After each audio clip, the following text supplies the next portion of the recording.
मेरा तो सब तय है, एवरीथिंग इज सेट। अभी भी और बचपन से ही मैंने 7वीं कक्षा में ही तय कर लिया था कि 10वीं के बाद मुझे आर्ट्स की डिग्री यानी कला शाखा में ही जाना है।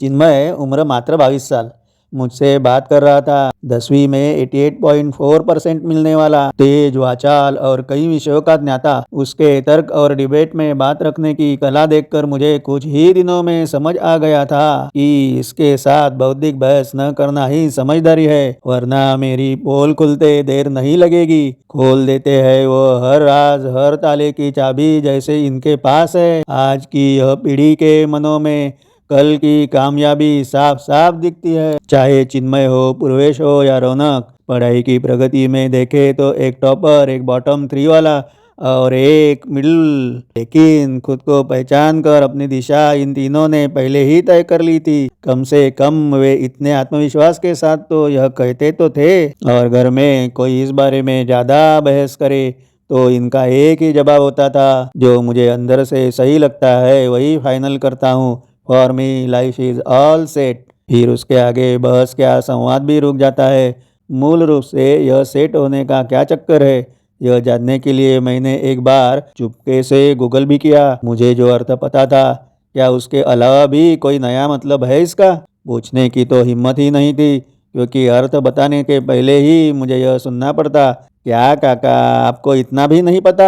इनका अंदाज नया, इनके लिए हम पुराना मॉडल है, इनको समझना बड़ा ही मुश्किल है। निश्चित यह अलग जमाना है। एक शब्द बार बार कानों में पड़ता था तो मैंने बातों बातों में कह दिया, वो क्या कहते हैं ना आजकल, आवेसम, ऐसा ही कुछ है ना।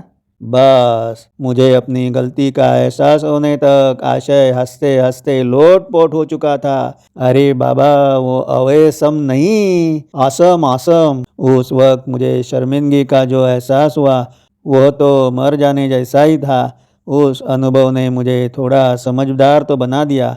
कई बार सोचा कि इन पर कुछ लिखूं, लेकिन लिखने के लिए विषय को पूरी तरह समझना जरूरी होता है। जब लगता है कि अभी ये आज के युवा समझ आने लगे हैं, तभी उनका कोई ऐसा नया अनुभव सामने आता है कि लगता है इन्हें समझने में अभी और कई साल लगेंगे। इनके पास हर विषय की जानकारी बिल्कुल जुबान पर होती है, और इस ज्ञान के भंडार का उपयोग सामने वाले को अचंभित करने के लिए कैसे करना है, इसमें यह युवा माहिर होते हैं। मुझे ताज्जुब होता कि इनकी माताएं तो चिल्लाती रहती है कि यह कुछ पढ़ते ही नहीं, तो फिर इतनी बड़ी बड़ी लंबी चौड़ी बातें और वो भी ज्ञान की कैसे कर लेते हैं। फिर भी उन्हें रूस यूक्रेन युद्ध किस चरण में है, रूस ने कल कैसे 6 हमले किए और यूक्रेन की अगली चाल क्या होगी, अभी अमेरिका का अगला निशाना कौन होगा और उसका कारण क्या रहेगा, यहाँ से लेकर हमारे घोड़बंदर रोड की जनसंख्या और वहाँ के अंडरग्राउंड पाइपलाइंस, इंटरनेट केबल्स के कारण अगले 10 साल में होने वाले केओस यानी अव्यवस्था तक की बारीकी जानकारी आंकड़ों के साथ याद होती है। एक बार सोसाइटी में रात को वॉक करते समय मैंने क्रिश और सैंडी को भारतीय अर्थव्यवस्था पर बहस करते सुना। बीच में सैंडी चुप हुआ, फिर अचानक बोला, it's time to go to sleep, और लिफ्ट की तरफ भाग गया। क्रिश हंसते हुए कुणाल से बोला, इसे आगे का याद नहीं आ रहा था इसलिए भाग गया, अब कल गूगल करके वापस आएगा बहस करने। वह वाक्य जैसे मैंने सुना, मेरे दिमाग की बत्ती जल गई। इनके इस ज्ञान भंडार का राज मेरे सामने ऐसे खुल गया। फिर भी इतना कूट कूट कर भरा आत्मविश्वास, मेरा तो सब कुछ तय है, मैं ज़्यादा टेंशन नहीं लेता। Once decided it's final. यह मेरी पीढ़ी को आज भी अचंभित करता है। खबर में भी जो पाले किनारा वो हुनर इनमें है, खुद ही तय करे अपनी मंजिल, ऐसी आसिम जीत भी इनमें समाई है। उनकी उम्र में हम तो यह भी तय नहीं कर पाते थे कि कल क्या करना है, इसलिए आश्चर्य के साथ साथ इनके लिए प्रशंसा भी महसूस होती है। लेकिन जो सपना उन्होंने देखा है, जो तय किया है, अगर समझो उसमें से कुछ भी गलत हो जाए, फांसे उल्टे पड़ जाएं, तो इनका बिखर जाना और सैरभैर होना भी उतना ही चरम यानी एक्सट्रीम होता है। जैसे युवा पीढ़ी बदली है, वैसे ही उनके माता पिता भी आज जागरूक हो गए हैं, बिल्कुल ही बदल गए हैं। बिना दखल दिए वे सब पर नज़र रखते हैं। जब चीज़ें योजना के अनुसार नहीं होती, तब एवरीथिंग इज सेट कहने वाले बच्चे अचानक टूट जाते हैं। तब उनकी माताएं ही उनकी दोस्त बनकर उन्हें फिर से मुख्य धारा में लाती है। कुछ समय बाद फिर सब पहले जैसा सेट हो ही जाता है। कुछ मामलों में यह युवा वाकई बहुत परिपक्व यानी मैच्योर होते हैं।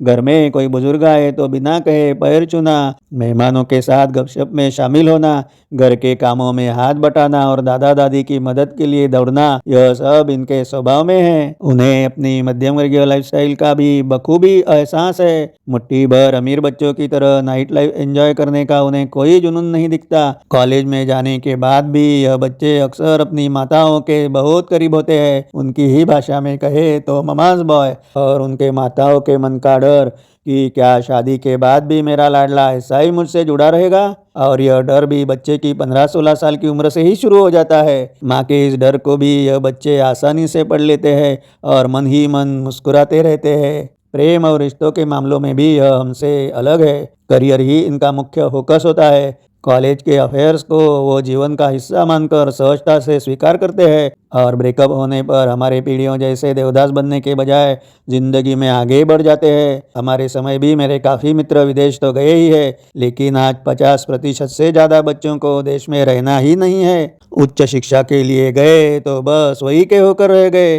यह बदलाव दिल को थोड़ा दुखाता है, लेकिन हाल ही में जब हमारे महामहिम प्रधानमंत्री जी को युवाओं के साथ संवाद करते देखा तो मन में एक नई उम्मीद जगी। उनमें से कई युवाओं ने कुछ ही सालों में करोड़ों का टर्नओवर किया है, और ऐसे स्टार्टअप चलाने वाले युवाओं को देखकर बड़ा ही गर्व होता है। हौसलों की उड़ान अभी बाकी है, कुछ नया करने की प्यास उन्हें बुझानी है। मिट्टी की खुशबू जिनके दिलों में ताज़ा रहेगी, जीवन के संघर्षों में उन्हीं की विजय निश्चित होगी। आज के युवाओं का यह आत्मविश्वास ही उनकी सबसे बड़ी ताकत है। जो बच्चे पढ़ाई में पीछे रह जाते हैं, वो भी इस आत्मविश्वास के दम पर आगे की जिंदगी में, करियर में बहुत आगे निकल जाते हैं। हमें उनकी पीढ़ी से यह आत्मविश्वास और विपरीत परिस्थितियों में भी सहजता से रास्ता खोजने की कला सीखने की सही में ज़रूरत है। पिछले 40-50 वर्षों में जो बदलाव हुए हैं, उससे कहीं ज़्यादा तेज रफ्तार से और अकल्पनीय बदलाव अगले 20 वर्षों में होंगे। अगर हम इस पीढ़ी को आज ही अच्छी तरह से समझकर, जानकर आने वाले सामाजिक और पारिवारिक बदलावों के लिए खुद को तैयार कर ले, तभी अगले 10-15 सालों में हमारी पीढ़ी भी मुस्कुराते हुए कह सकेगी, our life is all set.